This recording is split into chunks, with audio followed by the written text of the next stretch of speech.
Next આપણો topic છે વિદ્યુત ઉર્જા અને પાવર. એમસીક્યુ સોલ્વ કરવા માટે પણ ખૂબ સરસ ટોપિક. આવતા લેક્ચર થી એમસીક્યુ સ્ટાર્ટ કરશું ત્યારે ખાસ સમીકરણોની જરૂર પડવાની છે. થિયરી બહુ સિમ્પલ અને સરળ છે. હેડિંગ આપણે આવું છે વિદ્યુત ઉર્જા અને પાવર. વાહકમાંથી જ્યારે વિદ્યુત પ્રવાહ વહેતો હોય ત્યારે અવરોધ શું છે એ ચિત્ર આપણા મગજમાં એક્ઝેક્ટલી છે, બરાબર. સાવ અવરોધની ઓહમિક અવરોધની સાદી વ્યાખ્યા આપવી હોય તો આપણે આટલું કહીએ છીએ, વાહકમાં ઇલેક્ટ્રોનની ગતિ અવરોધ આવવાનો ગુણધર્મ. ઇલેક્ટ્રોન જ્યારે વાહકોમાંથી વચ્ચે પસાર થાય ત્યારે સતત એની આયનો સાથેની અથડામણ થાય છે અને પરિણામે અવરોધ ઉત્પન્ન થાય છે. હવે એ જે વાહકમાં જ્યારે ગતિ કરે છે ત્યારે આપણે કહી શકાય કે એની પરિસ્થિતિને અનુરૂપ જે વિદ્યુત ઉર્જા અને પાવરની કે ભાઈ ઉર્જા શું થાય અને પાવર શું હોય એનું આપણે ડિસ્કશન કરવું છે. તો માની લો કે કોઈ એક વાહક, આ કદાચ આપણો કોઈ સળિયો જેમાં વિદ્યુતનું વહન અંશતઃ અથવા ફૂલ્લી થઈ શકે એ આપણો વાહક. માની લો કદાચ આ લોખંડનો સળિયો છે, તેના બંને એન્ડને મેં નામ આપ્યું છે, આ સળિયાનો આ એન્ડ છે એ, આ બી. એને માની લો કે આપણે 20 વોલ્ટની બેટરી સાથે જોડેલ છે. જો 20 વોલ્ટની બેટરી સાથે જોડેલ હશે તો અહીંયા માની લો કે આ સ્થિતિમાન 0 લઉં તો આ સ્થિતિમાન કેટલા વોલ્ટ હશે? 20 વોલ્ટ. પરિણામે અહીંયા v એટલે અહીંયા સ્થિતિમાન v થાય, અહીંયા 0 થશે સ્થિતિમાન. બીજા અર્થમાં કહું તો દાખલા તરીકે a બિંદુ પાસેનું જો વિસ્થિતિમાન va નામ આપું અને b પાસેનું વિસ્થિતિમાન vb નામ આપું, સ્થિતિમાન q વધારે હશે તો કે અહીંનું દેખીતું છે, અહીંયા જો 0 ધારો તો અહીંયા v હશે, એટલે va ગ્રેટર ધેન vb થશે. તેનો સૌથી પહેલી તો વસ્તુ આ કે આ બે જે છેડા છે ત્યાંનું સ્થિતિમાન ક્યાં વધારે આવ્યું? a પાસેનું વધારે. વળી શું કર્યું છે? va vb બરાબર v. આ બે બિંદુ વચ્ચેનો વિસ્થિતિમાનનો તફાવત કેના જેટલો હશે? તો કે આ બેટરી જે હશે તો જે વોલ્ટેજ લાગુ પાડેલા છે એના જેટલો, એટલે v બરાબર va vb. હવે જ્યારે આપણે કે બેટરી સાથે જોડેલો હોય, પરિપથ પૂર્ણ હોય તો વાહકમાંથી વિદ્યુત પ્રવાહ વહેવાનો. જો વાહકમાંથી વિદ્યુત પ્રવાહ વહે, માની લ્યો કે આ બેટરી સાથે જ્યારે આપણે કનેક્ટ કર્યું ત્યારે આમાંથી I જેટલો પ્રવાહ છે ને પસાર થાય છે. એટલે હું ટૂંકી રીતે આમ કહી શકું, જ્યારે આમાંથી વિદ્યુત પ્રવાહ પસાર થાય એટલે વિદ્યુત ભાર અહીંથી આમ જતો હશે, ધન વિદ્યુત ભાર. ઇલેક્ટ્રોન્સ વિચારીએ તો એનાથી વિરુદ્ધમાં અહીંયા ધન વિદ્યુત ભાર છે એની ગતિ અહીંથી આમ થતી હશે. મેં આગલા લેક્ચર વખતે એક તમને આ કીધું છે કે બેટરી એવી કોઈ દાનેશ્વરી નથી કે જે વિદ્યુત ભાર આપે, પરંતુ એ વિદ્યુત ભારને ઊર્જા આપે છે. બેટરીમાંથી વિદ્યુત ભારને ઊર્જા મળે એટલે શું થશે કે વિદ્યુત ભાર અહીંથી આપણે કહીએ અહીંયા પસાર થાય, લગભગ ઊર્જા ખલાસ સંપૂર્ણ 0 થઈ ગયો અંદર દાખલ થાય ત્યારે જેવો અહીંથી બહાર નીકળશે ત્યારે જેટલા વોલ્ટની બેટરી હશે ને એટલી ઊર્જા પાછી લઈને અહીંથી આમ નીકળશે. અહીંથી વળી પાછું કઈ ઊર્જા કોઈક ને કોઈક રીતે છે વીઆઈ પામતી હશે કે કંઈક થતું હશે, જે થાય છે ને એની આપણે અત્યારે ડિસ્કશન કરવું છે. તો સૌથી પહેલા આપણે માની લો ડેલ્ટા ટી સમય સુધી હું ધ્યાન રાખું છું, પ્રવાહ આમાંથી પસાર થવા દીધો. કેટલા સમય સુધી? Delta T. જો ડેલ્ટા ટી સમય સુધી અહીંથી આપણે કહી શકાય કે પ્રવાહને પસાર થવા દઈએ તો કેટલો વિદ્યુત ભારનો જથ્થો આમાંથી નીકળશે એ પેલું આપણે કેલ્ક્યુલેટ કરવું છે. તો કે આપણા પાસે સમીકરણ છે I બરાબર q upon t, અર્થાત કે q બરાબર I into delta I into t. જો t સમય હોય તો t સમયમાં t સમય સુધી I પ્રવાહ વહેતો હોય તો વિદ્યુત ભારનો જથ્થો કેટલો આવશે? q બરાબર I into t.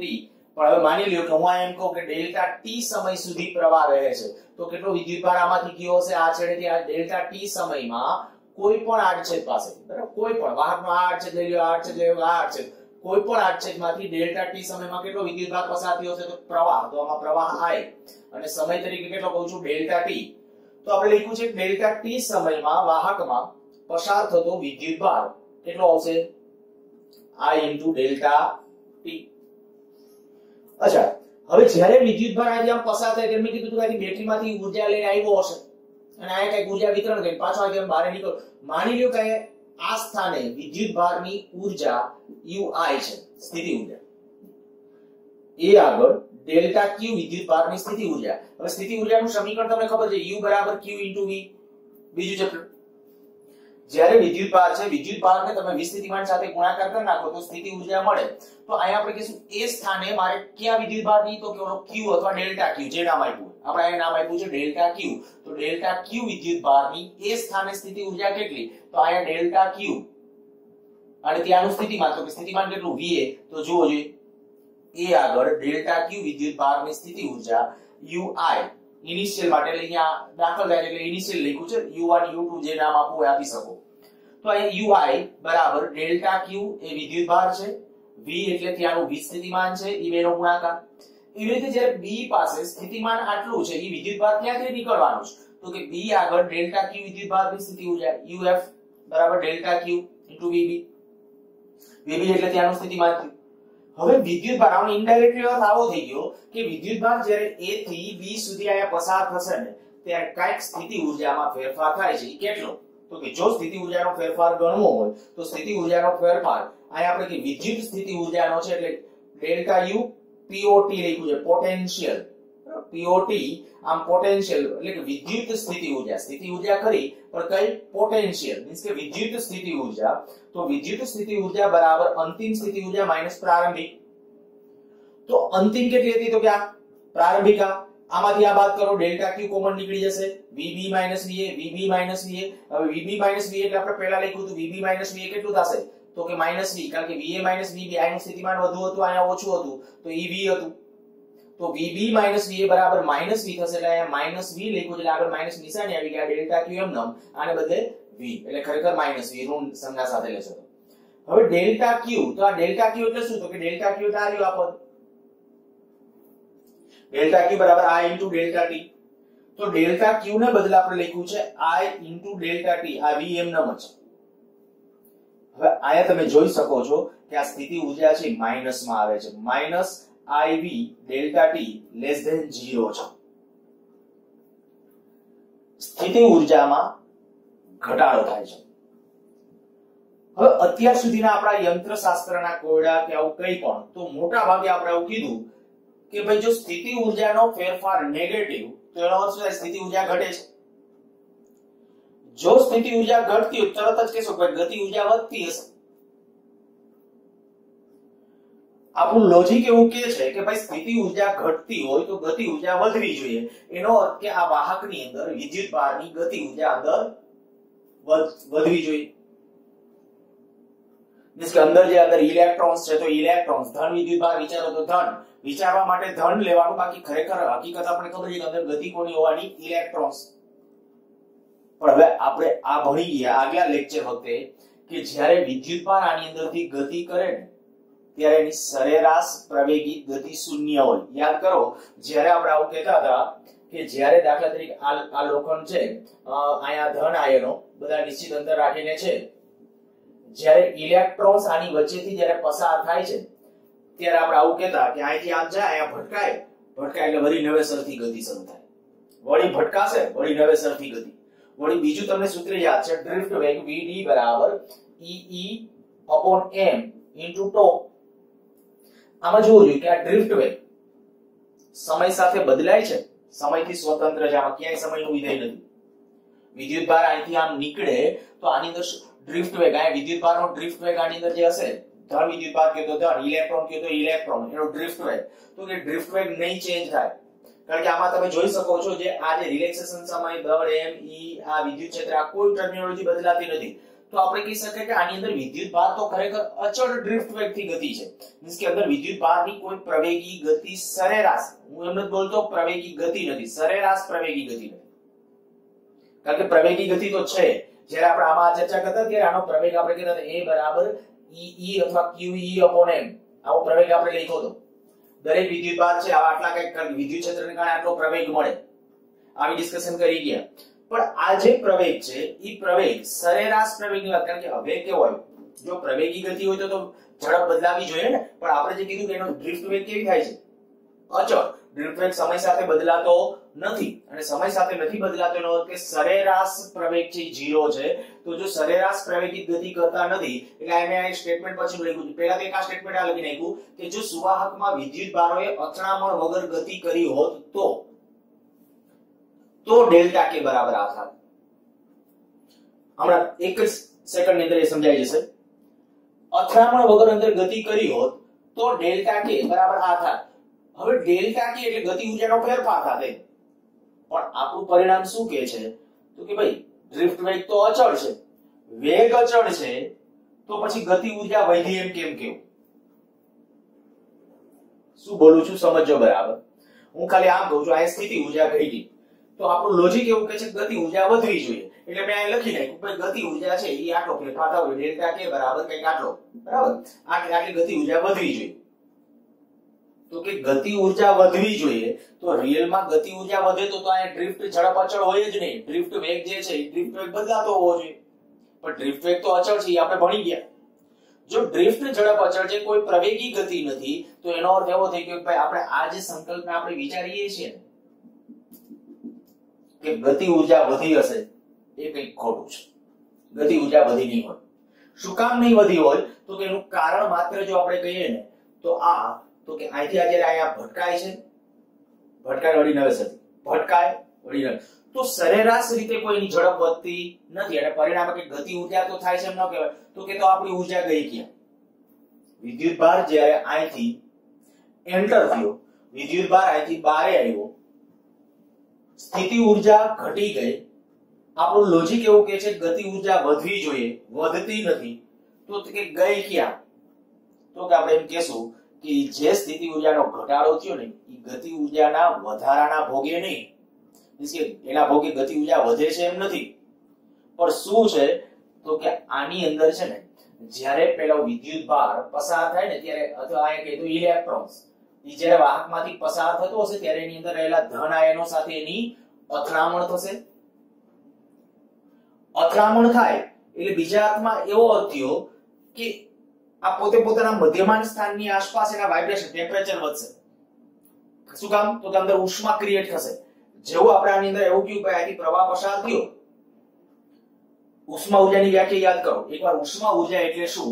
તો આપણે આવું વારે ઘણી કીધું છે પદાર્થના ઘટક કણોની અસ્તવ્યસ્ત ગતિ સાથે સંકળાયેલી ગતિ ઊર્જા. તો આમાં પદાર્થના ઘટક કણો એટલે કોણ? તો કે આ ધન આયનો છે, ઘટક કણો છે. આ ઘટક કણો એ જે પોતે પોતાના મધ્યમાન સ્થાનની આસપાસ વાઇબ્રેટ થાય છે. તો હવે આપણે રિયલ ગતિ ઊર્જા તો વધતી નથી, ખબર પડી ભાઈ ગતિ ઊર્જા તો રિયલમાં તો વધતી નથી, મીન્સ કે વિદ્યુત ભારની ઝડપ તો આની અંદર વધતી નથી કારણ કે ડ્રિફ્ટ વેગ અચળ છે. તો ક્યાં ગયે છે? ઇનડાયરેક્ટલી મળે છે વિદ્યુત ભારને, મળે છે વિદ્યુત ભારને, તો કે વિદ્યુત ભારના છે ને એને પરિણામે એ ઉષ્મા ઊર્જામાં ટ્રાન્સફર થઈ જશે કારણ કે ઉષ્મા ઊર્જા એ બીજું કંઈ નથી, એક રેન્ડમ ગતિ ઊર્જા છે જેને આપણે બોલીએ તો રેન્ડમ, અસ્તવ્યસ્ત, ધમધડા વિનાની ગતિ ઊર્જા એટલે ઉષ્મા ઊર્જા. તો શું થશે કે ઊર્જા મેળવી અને આ વિદ્યુત ભાર છે એનો કંપ વિસ્તાર મોટો બનશે. કંપ વિસ્તાર મોટો થશે, કન્ટિન્યુ નો કંપ વિસ્તાર જે આપણે કે ભાઈ ઝડપથી મળશે દોલનો કરવા, પરિણામે આપણે કહી શકાય આ અંદરથી ઇલેક્ટ્રોન જ્યારે પસાર થશે ને સતત એની અથડામણો થશે અને એ અથડામણો વિરુદ્ધ કાર્ય કરવામાં પોતાની ઊર્જા વાપરતો જશે. એટલે કે બીજા અર્થમાં કહું ને તો ઉષ્મા ઊર્જા સ્વરૂપે ઉત્પન્ન થશે. તો અહીંયા આપણે લખીએ કે માટે જોજો આમ વાસ્તવમાં સુવાહકમાં ડેલ્ટા ટી સમયમાં ઉદ્ભવતી ઉષ્મા, સીધું આ લખી નાખ્યું. પેલા ચર્ચા કરી સ્થિતિ ઊર્જાનો ફેરફાર ગણ્યો, પછી કીધું કે ગતિ ઊર્જા વધવી જોઈએ, આપણું લોજિક એવું કહેતું હતું, પણ એ ખબર પડી ભાઈ ડ્રિફ્ટ વેગ તો નથી બદલાતો, ડ્રિફ્ટ વેગ નથી બદલાતો એનો કે ગતિ ઊર્જા બદલાતી નથી. તો એ ગતિ ઊર્જા ગઈ ક્યાં? તો કે ઉષ્મા ઊર્જા સ્વરૂપે ઉત્પન્ન થઈ હશે. અને તમે માર્ક કર્યું હોય તો જોજો વિદ્યુત પ્રવાહ પસાર થાય વાહક ગરમ થાય. ગરમ થવાનું કારણ શું? તો કે ગરમ થવાનું કારણ માત્ર આ કે ભાઈ એની અંદર જે વિદ્યુત ભારો પસાર થતા હશે ત્યારે અથડામણ સતત થતી હશે અને અથડામણ થાય એટલે અંદર ઉષ્મા ઊર્જા ઉત્પન્ન થતી હશે. તો આપણે કહી દીધું કે આમ વાસ્તવમાં સુવાહકમાં ડેલ્ટા ટી સમયમાં ઉદ્ભવતી ઉષ્મા, તો ડેલ્ટા ડબલ્યુ એને નામ આપ્યું છે આપણે ડેલ્ટા ડબલ્યુ. તો એ કેના જેટલું હશે? તો કે આ બધી જ વીઆઈ ડેલ્ટા ટી ગતિ ઊર્જાને બધી કેમાં ગઈ છે? ઉષ્મા ઊર્જામાં. અચ્છા એમાં માની લો કે ડેલ્ટા ટી અહીંયા લઈ લો તો આને શું કહેવાય? આને કહેવાય એકમ સમયમાં ઉદ્ભવતી ઉષ્મા ઊર્જા. એકમ સમયમાં ઉદ્ભવતી ઉષ્મા ઊર્જા એટલે એ છે આપણો પાવર, કારણ કે ઊર્જાના છેદમાં સમય એટલે પાવર. તો એકમ સમયમાં ઉદ્ભવતી ઉષ્મા ઊર્જા અથવા એકમ સમયમાં વપરાતી વિદ્યુત ઊર્જા. આ તો પ્યોરલી બીજી કોઈ રીતે ઊર્જા કેવી રીતે પામતી? તો હું કહીશ કે આથી બેટરીમાંથી જેટલી મળી હશે એ બધી ઊર્જા ક્યાં? તો કે આમાં જ વપરાતી હશે. તો એકમ સમયમાં ઉદ્ભવતી ઉષ્મા ઊર્જા એને કહેવાય વિદ્યુત પાવર. વ્યાખ્યા ખાસ યાદ રાખજો, એકમ સમયમાં ઉદ્ભવતી વિદ્યુત ઉર્જા, એકમ સમયમાં ઉદ્ભવતી વિદ્યુત ઉર્જા એટલે એને કહેવાય વિદ્યુત પાવર, અથવા એકમ સમયમાં વપરાતી વિદ્યુત ઉર્જા એને કહેવાય વિદ્યુત પાવર. તો શું આવી ગયું? તો કે આની જગ્યાએ પાવર p ની સંજ્ઞા કરી નાખો તો આ શું છે? vi.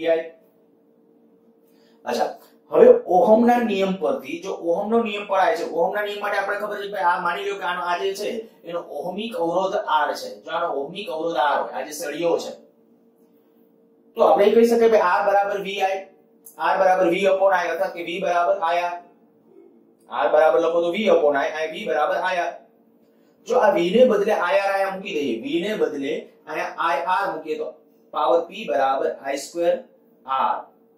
અથવા જો આયા I ને બદલે આયા I ને સૂત્રનો કરતા શું થશે? v upon R. આયા v upon R મૂકશો તો એક v હતો એટલે v2 upon R. ખૂબ જ કામના ઇક્વેશન. આ પાવર ગણો. પણ માની લ્યો કે હું તમને પૂછું ભાઈ ઉષ્મા ઉર્જા કેટલી, તો કે સમય વડે ગુણી નાખો, કારણ કે આ એકમ સમયમાં ઉદ્ભવતી ઉષ્મા ઉર્જા છે. હવે તમને આવા ક્વેશ્ચન માની લ્યો કે પૂછે, હું એક તમને આવું કહી દઉં કે એક ઇલેક્ટ્રિક બલ્બ છે, આ ઇલેક્ટ્રિક બલ્બ છે, એનો અવરોધ આપી દઉં, ઇલેક્ટ્રિક બલ્બનો અવરોધ આપી દઉં છું. માની લ્યો કે ઇલેક્ટ્રિક બલ્બ અથવા ફિલામેન્ટનો અવરોધ, એ ફિલામેન્ટનો અવરોધ છે 1000 ઓહમ છે. એને 220 વોલ્ટ સપ્લાય સાથે જોડવામાં આવે. એક ઇલેક્ટ્રિક બલ્બ અવરોધ છે એ 1000 ઓહમ છે, એને 220 વોલ્ટ સપ્લાય સાથે જોડવામાં આવે તો 5 સેકન્ડમાં કેટલી ઉષ્મા ઉત્પન્ન થશે? તો તરત જ ઉષ્મા ઉર્જા આવશે તો સમય આપશે. તો સીધું શું કરવાનું? તો પહેલા તો આપણે કે પાવર એટલે એકમ સમયમાં ઉદ્ભવતી ઉષ્મા ઉર્જા. કયું સૂત્ર વાપરવું? ડેટા કી આપ્યા છે એને અનુરૂપ. તો પાવર p બરાબર v2 upon R. v એટલે વોલ્ટેજ તમને આપ્યા હતા 220 વોલ્ટ, R એટલે તમને એનો અવરોધ આપી દીધો હતો અને સમય t વડે ગુણી નાખો, કારણ કે આ તો એકમ સમયમાં ઉદ્ભવતી ઉષ્મા ઉર્જા છે. આપણે 5 સેકન્ડમાં પૂછ્યું હોય તો પછી શું કરવાનું? 5 વડે ગુણી નાખવાનું. તો ક્યારેક MCQ ની અંદર જ્યારે તમને ઉષ્મા ઉર્જા પૂછે તો મેં કીધું આ બધા સમીકરણોની અંદર t વડે ગુણાકાર કરી નાખવાનો છે. હજી આના ઘણા બધા પ્રશ્નો છે, MCQ બધું ડિસ્કશન કરશું નેક્સ્ટ લેક્ચર થી. જે પાછા આપણે કહીએ કે MCQ ના ડિસ્કશન તરફ ધીમે ધીમે આગળ વધશું. અચ્છા, એ બીજી વાત કે જ્યારે વાહકમાંથી આપણે એક આ પ્રશ્ન માટે જો આટલું કહી દઈએ કે ભાઈ વાહકમાંથી વિદ્યુત પ્રવાહ પસાર થાય ત્યારે વિદ્યુત ઉર્જા અને પાવર સમજાવો. તો વિદ્યુત ઉર્જા અને પાવર એટલે આ જ ખરેખર ડિસ્કશન છે, બરાબર. પણ એક બીજું કે આયા જે કહું છું કે ભાઈ વાહકનો જ્યારે અવરોધ છે ને, ત્યારે અવરોધમાંથી આ વિદ્યુત પ્રવાહ પસાર થયો તો શું થયું? અંદર ઉષ્મા ઉત્પન્ન થઈ. હવે ઉષ્મા ઉત્પન્ન થાય એ જે હકીકત અવરોધને કારણે જે ઉષ્મા ઉર્જા સ્વરૂપે જે પાવર અથવા ઉર્જા વ્યય પામે છે એ હકીકતને કહેવાય ઓહમિક લોસ.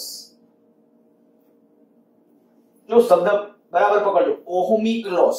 ઓહમ ના નિયમ અનુસાર જે ઓહમિક અવરોધ છે એ ઓહમિક અવરોધમાં વ્યય પામતી ઉષ્મા એટલે એને કહેવાય ઓહમિક લોસ.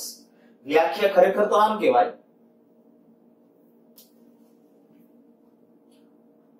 વાહકના અવરોધને કારણે તેમાંથી પ્રવાહ વહેતો હોય ત્યારે વિદ્યુત ઉર્જા ઉષ્મા ઉર્જા સ્વરૂપે વિખેરણ પામે છે. આ ઘટનાને ઓહમિક લોસ કહે છે. ફરીથી બોલું છું, વાહકમાં અવરોધને કારણે વિદ્યુત પ્રવાહ વહેવાને કારણે કેટલીક વિદ્યુત ઉર્જા ઉષ્મા ઉર્જા સ્વરૂપે વિખેરણ પામે છે અને એને કહેવાય ઓહમિક લોસ. તો એ ઓહમિક લોસની વ્યાખ્યા થઈ. બીજું આ સુધી આપણે ટેક્સ્ટ બુકમાં ખાસ કન્સિડર કરેલું છે, પણ આ એક મેં શબ્દ લખ્યો છે જુલનો નિયમ. કદાચ ત્યાં કોઈ જગ્યાએ કામ આવી જાય તમને. આ આપણે ટેક્સ્ટ બુકમાં તો ડાયરેક્ટ નથી. જુલનો નિયમ બીજું કંઈ નહીં કે જો નિશ્ચિત ભૌતિક પરિસ્થિતિ હોય એટલે કે R અચળ લઈ શકો, જ્યારે તમે R ને અચળ લઈ શકો, R નથી બદલાતો. રિયલમાં શું હોય કે જો આમાંથી પ્રવાહ વહે અને આ ગરમ થાય તો અવરોધ બદલાય. પણ આપણે કહીએ કે જો R ને અચળ લઈ શકાય ને, R ને અચળ લઈ શકો તો તમે શું કહી શકશો? P is proportional to I2. બસ એ છે જુલનો નિયમ. સ્ટેટમેન્ટ આવી રીતે અપાય છે. સ્ટેટમેન્ટ યાદ ન રાખો તો ચાલશે. નિશ્ચિત ભૌતિક પરિસ્થિતિમાં વાહકમાંથી સ્થાયી પ્રવાહ વહેતો હોય ત્યારે એકમ સમયમાં ઉદ્ભવતી ઉષ્મા ઊર્જા, આપણે એકમ સમયમાં ઉદ્ભવતી ઉષ્મા ઊર્જા એ તેમાંથી પસાર થતા વિદ્યુત પ્રવાહના વર્ગના સમપ્રમાણમાં હોય છે. ફરીથી એકવાર બોલી જાઉં છું. મુખ્ય શબ્દ તો આટલા છે. એકમ સમયમાં ઉદ્ભવતી ઉષ્મા ઊર્જા એટલે કે પાવર એ કેના સમચલનમાં છે? વિદ્યુત પ્રવાહના વર્ગના સમચલનમાં. વિદ્યુત પ્રવાહ કેવો? સ્થાયી. સ્થાયી એટલે કે સ્ટેબલ. કારણ કે નહીતર શું થાય, પ્રવાહ જ્યારે પહેલા આપણે ખબર છે વધઘટ થાય શરૂઆતમાં. મેં હમણાં આની પહેલાના લેક્ચર વખતે ડિસ્કશન કર્યું હતું કે સ્વિચ ઓન કરો એટલે પહેલા પ્રવાહ વધઘટ થાય. તો જે પ્રવાહ સ્થાયી થઈ જાય સ્થાયી પ્રવાહ, અને નિશ્ચિત પરિસ્થિતિ એટલે એનો અર્થ એવો થયો કે સ્થાયી પ્રવાહ કયો કાં તો નિશ્ચિત તાપમાન થઈ ગયું. તો એ થઈ ગયો આપણો જૂલનો નિયમ. ખાસ બીજી વાત, જ્યારે એમસીક્યુ આપણે સોલ્વ કરતા હશું ત્યારે આપણે કઈ પાવરના ઇક્વેશન પાવર p બરાબર i2r પાવર p બરાબર v2/r આ બે મુખ્ય સમીકરણો, ત્રીજું એક આ સહાયક સમીકરણ હશે પાવર p બરાબર vi. આમ કહીએ તો ત્રણ સમીકરણો એકબીજા ઉપરથી મળે જ છે, પણ જ્યારે આપણે પ્રશ્નો સોલ્વ કરવા હશે ત્યારે જેમ મેં તમને કેપેસિટર વખતે ધ્યાન દોરેલું હતું એવી રીતે અહીંયા તમને એમ કહો કે શ્રેણી જોડાણમાં સમાન શું હોય? પ્રવાહ. જો પ્રવાહ સમાન હોય ને તો આપણે કહી શકાય કે ભાઈ પાવર કે ઉષ્મા કે ગણવું હશે તો આ સૂત્ર સહેલું પડશે, i2r વાળું. કારણ કે પ્રવાહ શ્રેણીમાં સમાન હોય. જ્યારે જાજા અવરોધકો શ્રેણીમાં હશે ત્યારે, અને જાજા અવરોધકો એવી રીતે સમાંતરમાં હશે ત્યારે આપણને આ સૂત્ર સહેલું પડશે. ખાસ ધ્યાનમાં રાખજો. પછી મેં કીધું આને આપણે ખાસ એ રીતે એમસીક્યુ સોલ્વ કરતા હશું ત્યારે એ રીતે હેન્ડલ કરશું. અને બાકી આમ તો મેં કીધું આના મદદથી ગમે એ દાખલો કે ગણતરી કરી શકાય, આની મદદથી થઈ શકે, પણ રૂપાંતરણો તમને પરસ્પર આવડતા હોવા જોઈએ. Power transmission. અત્યારે આપણા ઘરમાં જે પાવર આવે પાવર સ્ટેશન થી, થર્મલ પાવર સ્ટેશન થી જ્યારે આપણે કે ઇલેક્ટ્રિસિટી આપણા ઘર સુધી પહોંચે તો ત્યાં જે પાવર લોસ થાય ને એ પણ આની મદદથી જ ગણી શકાય.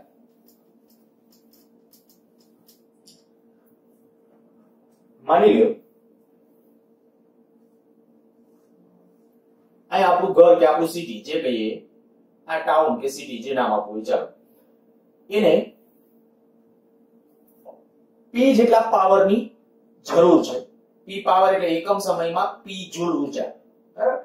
આટલો પાવર જરૂરી છે. માની લો કે V જેટલા વોલ્ટેજ. આપણા ઘરના વોલ્ટેજ કેટલા છે? 230 વોલ્ટ. તો 230 વોલ્ટેજે P જેટલો પાવર જરૂરી છે. આ ટાઉન છે વ્યવસ્થિત રીતે ઓપરેટ થાય, આ આખું શહેર છે વ્યવસ્થિત રીતે ચાલે ઇલેક્ટ્રિસિટી ઉપર, પરિણામે P જેટલો પાવર જરૂરી છે. કેટલા વોલ્ટેજે કીધું? V જેટલા વોલ્ટેજે જરૂરી છે. એનો અર્થ કે આ ટાઉન અથવા સિટી કેટલો પ્રવાહ ખર્ચતું હશે? તો જો તમારે ગણવું હોય તો પાવર P બરાબર VI ઉપરથી I બરાબર P/V. એનો અર્થ કે આને જે ટ્રાન્સમિશન લાઈન, આ માની લો કે આપણે ટ્રાન્સમિશન લાઈન છે,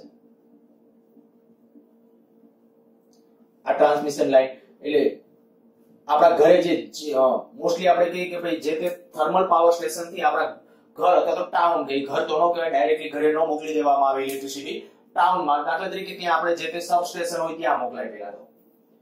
પણ અત્યારે આપણે કહીએ કે અમારે આ જે ટાઉન છે એને આટલો પાવર પ્રોવાઈડ કરવો છે. કેટલા વોલ્ટેજ? V જેટલા વોલ્ટેજ. એટલે અત્યારે તમારે સમજવું તો આવું સમજો કે ભાઈ 220 વોલ્ટેજે માની લો કે આ એક નાનકડું એક ટાઉન છે જેને 100 મેગાવોટ પાવરની જરૂર છે. 100 મેગાવોટ પાવરની જરૂર છે.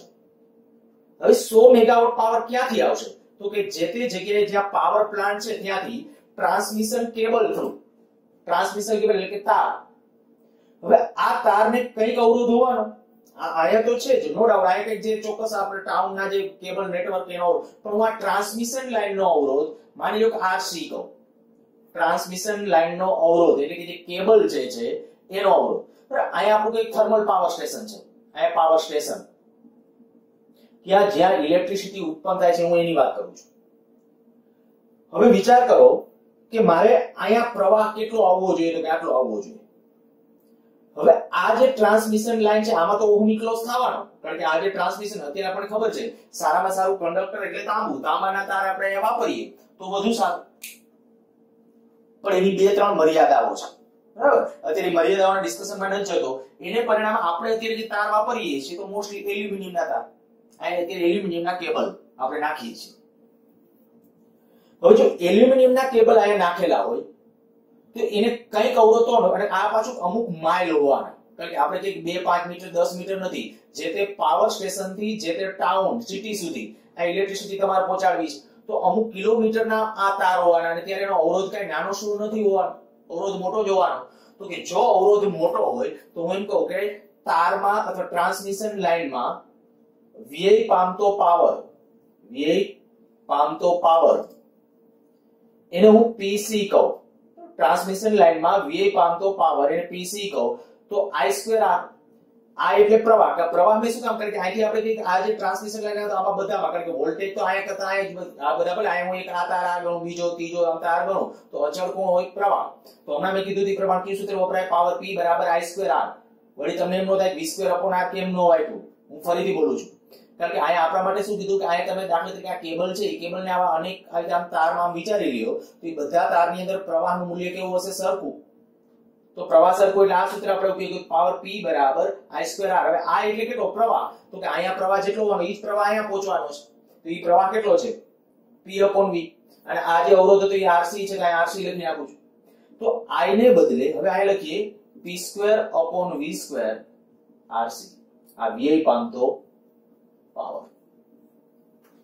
હવે ખાલી 1 મિનિટ ઉભા રહીને અહીંયા વિચારો કે મારા ટ્રાન્સમિશન પાવર ઘટાડવો છે. ટ્રાન્સમિશન પાવર ઘટાડવો છે. હું ખાલી એક અત્યારે તમને સમજાય એટલા માટે ખાલી આંકડાઓ લઉં છું. માની લ્યો કે મારે અહીંયા 230 વોલ્ટેજ કેટલો પાવર પહોંચાડવો છે? તો કે હું કહી દઉં પાવર આપણે પહોંચાડવો છે અહીંયા 100 megawatt. 100 megawatt power P 100 megawatt.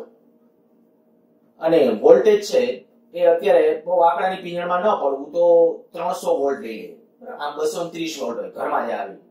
આ મેગાવોટ આટલો પાવર. મેગા એટલે 10 ની આ બે શૂન્ય કેન્સલ કરાવો 1/3 ગુણ્યા 10⁶ આટલો પ્રવાહ. હવે જોજો જરા આટલો પ્રવાહ વિચાર કરો કે આટલો પ્રવાહ અહીંયા જો આ પ્રવાહની જગ્યાએ કિંમત મૂકો 10⁶ એનો વર્ગ કરો 10⁻12 અને RC એટલે અવરોધ જે હોય 1000 કે એવો કઈક ઓહમનો, કેટલો પાવર વી પામે એનું જરા ઇમેજિનેશન કરો. જે અહીંયા ટાઉન ને ખરેખર જરૂર છે 100 મેગાવોટ ની, એના કરતા તો અસંખ્ય ગણો પાવર છે ને ટ્રાન્સમિશન લાઇનમાં વપરાય છે. જો આવું કહીએ તો ફરીથી એકવાર બોલું છું, સમજો, ખાસ સમજવા જેવો ટોપિક છે. જ્યારે આપણે ટ્રાન્સમિશન લાઇન છે ત્યારે ટ્રાન્સમિશન લાઇન ની અંદર આ મેં કીધું કે આપણે પાવર આ જરૂરી હતું. માની લો કે મારે આ ટાઉન ને આ સિટી ને આપણે કેટલો 100 મેગાવોટ પાવર પૂરો પાડવો છે.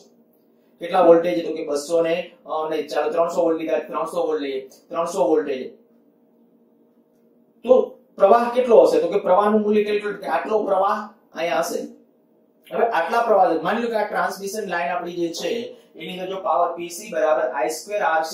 હવે આનો અવરોધ માની લ્યો કે અત્યારે ખાલી 1 ઓહમ જ લઈએ, 1 ઓહમ ને હજારો ઓહમ હોય પણ આપણે કે 1 ઓહમ લઈ લઈએ ખાલી. જો આ 1 ઓહમ લઈએ અને I એટલે પ્રવાહ, આ 10⁶ છે, 10⁶ નો વર્ગ કરો 10⁻12. તો 10⁻12 એટલે જરાક આમ છે ખાલી ઇમેજિનેશન કરો એટલો પાવર તો વીઆઈ પામશે.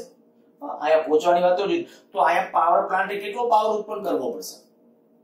મીન્સ કે ઈ પરિસ્થિતિ અવ્યવહારુ છે. મીન્સ કે કોઈ પણ રીતે કંઈ તમારે એવું ગોઠવવું પડશે, એવું કરવું પડશે કે જેથી કરીને આ વીઆઈ પામતો પાવર ઘટાડવો પડે.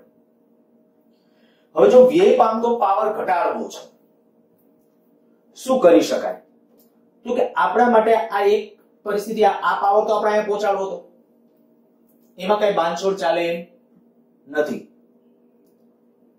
શું કરીએ? RC કદાચ ઘટાડવાનું વિચારીએ તો પાવર ઘટે. હવે RC તો કેબલ તો નાખવો જ પડશે. કેબલ નાખશો એટલે કેબલને નાખો એટલે દેખીતી વાત છે એનો અવરોધ હોવાનો, તો આ ઘટાડવું એ પણ બહુ પોસિબલ નથી. અને પરિણામે હું તમને એમ કહું કે આ જો વોલ્ટેજ વધે ને તો આ તો એનો વર્ગ છે. જો વોલ્ટેજ વધારી દયો ને તો લોસ ખૂબ ઘટી જાય, વોલ્ટેજ ખૂબ ઘટી જાય. તો આપણે અત્યારે રિયલમાં ક્યારેક તમે જોયું હોય જે તે પાવર સ્ટેશન થી કોઈ ટાઉન સુધી જે ટ્રાન્સમિશન લાઈન જતી હોય ને એ પેલા પિરામિડ પ્રકારના થાંભલા હોય, બરાબર, અતિ ઊંચા હોય અને મોસ્ટલી ક્યાં હાઈવે ની નજીકથી અને બીચ વાળા વિસ્તારમાંથી તો સહેજે પસાર ન થાય, પસાર કરવામાં જ ન આવે. ક્યારેક ઈ લાઈન હોય ને એના કોઈ પોલ ઉપર અથવા પોલની આજુબાજુમાં રહી અને ક્યારેક ખાલી વાંચજો, એના ઉપર ખોપડી દોરેલી હશે અને ક્રોસ મારેલું હશે અને લખ્યું હશે 66 કેવી. આપણા ઇન્ડિયન સ્ટાન્ડર્ડ પ્રમાણે 66 કેવી, એટલે આનો અર્થ થાય 66,000 વોલ્ટ.